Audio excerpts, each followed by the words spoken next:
Episode 9 की शुरुआत वहीं से होती है जहाँ से हमारा पिछला एपिसोड खत्म हुआ था। तो पिछले एपिसोड में हमने देखा था कि सुसिन उस चुंग को मार देता है, जिसकी वजह से एल्ड्रासान उससे गुस्सा हो जाता है। अब आगे सुसिन का घर दिखाया जाता है जहाँ उसकी बहन बड़ी ही एक्सपर्टीज से स्वॉर्ड प्रैक्टिस कर रही होती है। तभी उसकी नज़र सुसिन पर जाती है, जो सोच रहा होता है मुझे नहीं पता था कि मेरी छोटी बहन के पास इतनी अच्छी तरह से स्वॉर्ड चलाने की एबिलिटी भी है। फिर उसकी बहन कहती है, भैया आप वापस आ गए, कहाँ थे आप अब तक, मैंने आपको बहुत ज्यादा मिस किया। तब सुसिन उसकी तारीफ करते हुए कहता है, अरे मेरी छोटी बहन, तुमने तो मेरे पीछे से तलवारबाजी में मास्टरी कर ली। फिर उसकी बहन मुंह फुला के कहती है, आपको इतना टाइम हो गया यहाँ से गए हुए, आप तो मुझे देखने भी नहीं आए, आपके दिल में तो मेरे लिए कोई जगह ही नहीं है। तब सुसिन उसके गाल खींचते हुए बोलता है, अरे मेरी बेवकूफ बहन, ये कैसे हो सकता है कि मैं तुझे भूल जाऊं। फिर उसकी बहन कहती है, ठीक है भैया मैं समझ गई, अब तो अपने हाथों को हटा लो, आपके हाथ बहुत गंदे हैं। तब वह हाथ हटाते हुए सोचता है, मैंने ये कभी नहीं सोचा था कि मेरी छोटी बहन के पास मार्शल आर्ट का भी टैलेंट होगा। इतने में उसका नौकर आवाज लगाता है, चीफ हमें अभी अभी एल्ड्रासान का मैसेज रिसीव हुआ है, वो चाहते हैं कि आप उनके घर आए और उनके साथ तुरंत मेन हेडक्वार्टर चले। तब सुसिन सोचता है, मेरा बाप तो मेरी पनिशमेंट के लिए कुछ ज्यादा ही जल्दी में है। फिर सुसिन और उसका नौकर एल्ड्रासान के घर जाने के लिए निकल जाते हैं। तभी सिस्टम से आवाज आती है, हाँ भी चौधरी, क्यों टेंशन में से है, तने कि मैं पूछना सके। फिर सुसिन पूछता है, मुझे ये जानना है कि मार्शल आर्ट को मास्टरी करने के लिए कोई और दूसरा तरीका है ट्रेनिंग और फाइटिंग के अलावा। तब सिस्टम कहता है, किसी भी ऑर्डिनरी टेक्निक को इम्प्रूव करने के लिए ट्रेनिंग बहुत ही जरूरी है, पर जब बात हाई लेवल मार्शल आर्ट की आती है तो तुम उस लेवल पर अटक सकते हो, पर अगर तुम उस समय डुनवू को एक्सेस कर लेते हो तो तुम इजीली उस लेवल को ब्रीच कर सकते हो। फिर आगे डुनवू के बारे में बताया जाता है, जो एक ऐसी मार्शल आर्ट स्किल है जिसके थ्रू अगर कोई आदमी स्वॉर्ड मास्टरी के पाथ पर काफी टाइम से अटका है, वो इजीली नई नई टेक्निक में मास्टरी हासिल कर सकता है और अपने लेवल को भी ब्रीच कर सकता है। और इसके अलावा वो न केवल बहुत तरह की टेक्निक सीख सकता है, बल्कि उन सभी टेक्निक की क्वालिटी भी डेवलप कर सकता है। फिर सुसिन सोचता है, अच्छा तो ये बात है, तो मुझे अब मार्शल आर्ट की प्रैक्टिस की जगह डुनवू पर ज्यादा फोकस करना होगा। तभी उसका नौकर कहता है, चीफ हम पहुंच गए एल्ड्रासान के घर। इसके बाद सीन एल्ड्रासान के घर पर जाता है जहां वो बुढ़ा कहता है, एल्ड्रासान ये बात सच है कि सुसिन ने उसे मारकर बिल्कुल ठीक नहीं किया, पर फिर भी आपको उसे बचाने के बारे में एक बार जरूर सोचना चाहिए। तब एल्ड्रासान गुस्से में चिल्लाता है, उसे बचाऊं, माय फुट, अगर मुझे पहले पता होता कि वो ऐसी मनमानी करेगा तब उसे अपना बेटा बनाने से पहले ही मैं उसे मार देता। उस साले ने मेरी सारी की सारी इज्जत मिट्टी में मिला दी। फिर वह बुढ़ा कहता है, एल्ड्रासान पर सुसिन की वजह से हमें बहुत ज्यादा वेल्थ बनाने का मौका मिला है। तब एल्ड्रासान कहता है, ये मत बोलो काउंसिलर ली, मैं ही हूँ जिसकी वजह से तुम ये लाइफ अच्छे ढंग से जी पा रहे हो, और अगर मेरी अब खिसकी ना तो तेरे लिए बिल्कुल ठीक नहीं होगा, और अब कोई बहस नहीं, जो मैंने बोल दिया वही फाइनल है। फिर वह बुढ़ा सोचता है, एल्ड्रासान ऐसा करके बहुत बड़ी गलती कर रहे हैं। इसके बाद सुसिन एंट्री करते हुए बोलता है, क्या मेरे पापा इस बात से टेंशन में है कि मैं उनको इस केस में इन्वॉल्व कर लूंगा। उसे देखकर वो बुढ़ा बोलता है, राम राम यंग मास्टर, और दोस्तों आप सभी लोगों को भी मेरी तरफ से राम राम। इसके बाद एल्ड्रासान गुस्से में कहता है, तूने मेरी इज्जत मिट्टी में मिला दी, जब तू इतनी बढ़िया लाइफ जी ही रहा था तो क्या जरूरत थी तुझे इस झमेले में पड़ने की। तब सुसिन कहता है, आप टेंशन मत लो पापा, यह मैंने किया है तो इसकी रिस्पॉन्सिबिलिटी भी मैं ही लूंगा, और हेडक्वार्टर में मैं खुद ही चीफ से बात करूंगा, और आपको फिक्र करने की कोई जरूरत नहीं, मैं इस केस में आपको बिल्कुल भी इन्वॉल्व नहीं करूंगा। फिर एल्ड्रासान कहता है, अगर ऐसी बात है तो ठीक है, चलो अब चलते हैं, चीफ काफी देर से हमारा इंतजार कर रहे हैं, मुझे आशा है कि तुम ये सब अच्छे से संभाल लोगे, और हाँ अभी भी मैं तेरा बाप हूँ, इसलिए तुझे बचाने की पूरी कोशिश करूंगा। तब सुसिन सोचता है, अरे क्या ड्रामा कर रहा है बे, मुझे बचाने की जगह तो तू मुझे मरता देखना पसंद करेगा। फिर भी वह ऊपर से बोलता है, थैंक यू पापा थैंक यू। फिर आगे सीन ईगल हेडक्वार्टर पर जाता है जहां वो डेप्टी हेड को बैठे देखकर सोचता है, मैंने सुना है इन कॉम्बैट डिवीजन और सैंक्शन डिवीजन की आपस में बिल्कुल नहीं बनती, आज इनकी इसी दुश्मनी का यूज करके मैं जरूर इस केस से बाहर आ जाऊंगा। इसके बाद ईगल गैंग का मेन लीडर दिखाया जाता है, जो बोलता है, अच्छा तो तुम हो सुसिन जिसने दाइचुंग को मारा है। फिर सुसिन सभी को हाथ जोड़ के कहता है, इस केस को शुरू करने से पहले मेरी तरफ से चीफ और सभी एल्डर्स को ग्रीटिंग्स। तब उसे देखकर कॉम्बैट डिवीजन का हेड लिन उसकी तारीफ करते हुए कहता है, अरे बच्चे तुम तो बहुत ही ज्यादा बहादुर हो, मुझे ये बात बहुत पसंद आई तुम्हारी। फिर सैंक्शन डिवीजन का बुढ़ा डोंग टेबल पर हाथ मारते हुए कहता है, सुसिन तुम्हारी हिम्मत कैसे हुई गैंग के रूल्स को फॉलो ना करते हुए अपने पर्सनल रिवेंज के लिए दाइचुंग को मारने की, क्या तू हमारे खिलाफ खड़ा होना चाहता है। तब लिन बोलता है, अरे ओल्ड डोंग आप इस पर इतना हार्श क्यों हो रहे हो, इस बच्चे ने कोई छोटा मोटा काम नहीं किया, जिंजू गैंग के लीडर को मारा है, जिंजू गैंग के, इसे तो इस काम के लिए इनाम मिलना चाहिए। उसकी ऐसी बातें सुनकर डोंग उस पर चिल्लाते हुए कहता है, अबे साले लिन तेरी दिक्कत क्या है, मैं बात कर रहा हूँ उससे।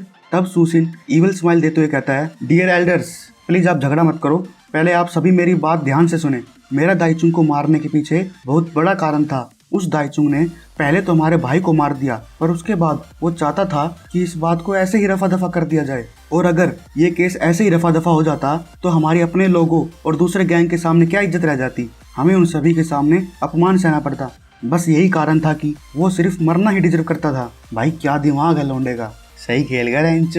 ये सुनकर डोंग बोलता है, हाँ हाँ बहुत बढ़िया स्पीच थी ये, तुझे तो पॉलिटिशियन होना चाहिए, पर तूने उसे मारने से पहले सोचा कि तेरे इस एक्शन की वजह से क्या कॉन्सिक्वेंसेस हो सकते हैं। तब सुसिन कहता है, अगर आप लोगों को लगता है कि मैंने गलत किया तो मैं इसकी रिस्पॉन्सिबिलिटी लूंगा। यदि ईगल गैंग को जिंजू गैंग के इंटेरोगेशन से डर लग रहा है तो मैं खुद अपना सर कंपनसेशन के तौर पर उन्हें दे दूंगा। उसकी बात सुनकर लिन कहता है, क्या ऐसी बकवास बात कर रहा है भाई, ईगल गैंग कब से किसी से डरने लगी? जब से ये गैंग बनी वो मैं था जिसने अपने फरसे से 3 वर्ष गैंग के लोगों को लीडर से वंचित कर दिया था। तुझे क्या लगता है ये ईगल गैंग ऐसे ही ग्रो कर गया? तब आसपास के लोग कहते हैं, इस सुसिन ने बहुत ही बहादुरी का काम किया है, पर अगर ये आज मर गया तो फ्यूचर में कौन हिम्मत करेगा अपने लोगों के लिए खड़े होने का। फिर दूसरा आदमी कहता है, इस डोंग ने एक बार पहले ही लिन के साथी को मरवा दिया था, पर सुसिन के साथ क्या होगा ये बताना बहुत मुश्किल है। तब सुसिन हंसते हुए कहता है, बस यही तो चाहिए था मुझे, जितनी देर यहाँ बकचोदी चलेगी उतने ही ज्यादा चांसेस है मेरे इस केस में बचने के। इसके बाद डोंग कहता है, ये सच है कि चीफ लिन एक बहुत अच्छे वॉरियर है, पर अब ईगल गैंग को चालाक बनने की जरूरत है।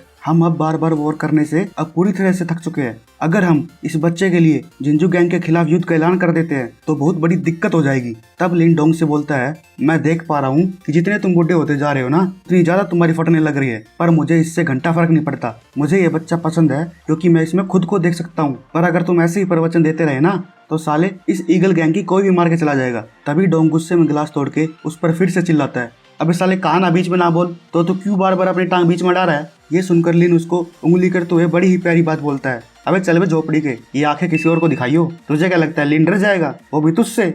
साले को यहीं जमीन में पटक के मारूंगा, पूरा ही धरती खोद देगा। तब उनकी लड़ाई देखकर सुसिन खुश होते हुए सोचता है, सभी जानते हैं कि चीफ लिन कभी भी अपनी बातों से पीछे नहीं हटते, वह बहुत ही जिद्दी इंसान है। इनके बीच की लड़ाई से तो अब मेरे बचने के चांस और भी ज्यादा बढ़ गए हैं। उनको लड़ता देखकर ईगल गैंग का मेन लीडर बोलता है, बस बहुत हुआ, तुम साले बुढ़े लोग इतने सालों से कुत्ते बिल्ली की तरह लड़ रहे हो, अभी तक तुम लोग थके नहीं लड़ लड़ कर।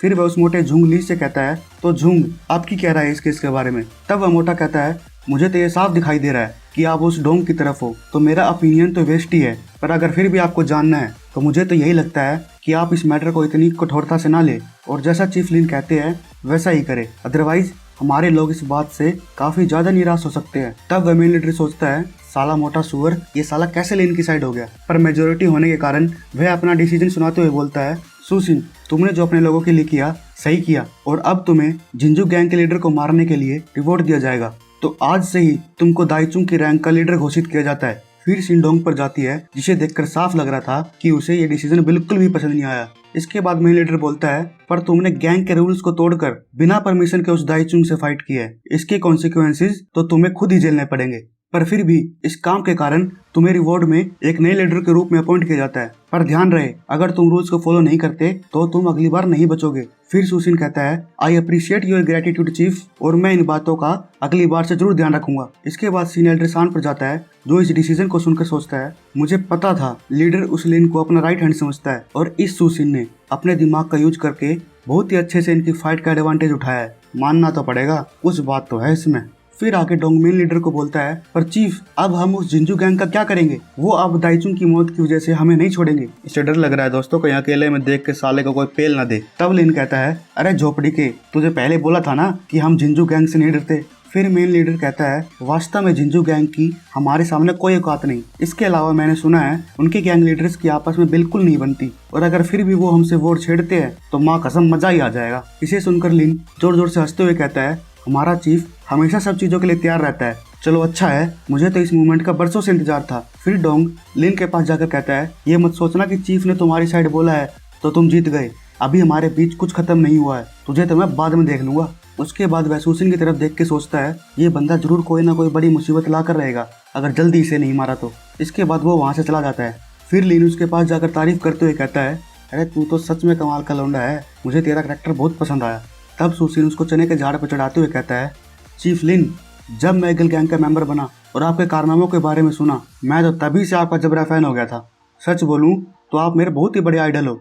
तब लिन हंसते हुए कहता है, अरे अरे मक्खन लगाना बंद कर भाई, और फ्यूचर में कोई भी दिक्कत हो सीधे मेरे पास आना। ये बोलने के बाद वो भी वहाँ से चला जाता है। उसके बाद सीन एल्डर सान पर जाती है, जो कहता है, बहुत बढ़िया चीते, पर ध्यान रहे आगे से इतना लापरवाह होने की कोई जरूरत नहीं, और कुछ भी करने से पहले मुझसे बात कर लेना। फिर सुसिन एल्डर सान को कहता है, पापा एक्चुअली मुझे डर लग रहा था कि कहीं मैं आप पर बोझ ना बन जाऊं। तभी एल्ड्रेसान उसे बीच में चुप करते हुए कहता है, तुम्हें कुछ कहने की जरूरत नहीं। तुम्हें क्या लगता है मैं इस टाइप का बंदा हूँ जो किसी मुसीबत से डर जाऊँ? फिर सुशील पीछे से ईविल स्माइल देते हुए कहता है, ठीक है पापा, मैं समझ गया। नेक्स्ट टाइम मैं सबसे पहले आपसे ही बात करूंगा। फिर एल्ड्रेसान के जाने के बाद सुशील सोचता है, ये केस तो मैंने संभाल लिया, अब आगे क्या करोगे पापा? दोस्तों, इसके लक्षण बिल्कुल ठीक नहीं लग रहे, ये फिर कुछ ना कुछ तूफानी जरूर करेगा। तो गाइस, इसी के साथ हमारा ये एपिसोड समाप्त होता है। तो इस वीडियो को लाइक करो, शेयर करो और चैनल को सब्सक्राइब करो। फिर मिलते हैं नेक्स्ट एपिसोड में। अच्छा है।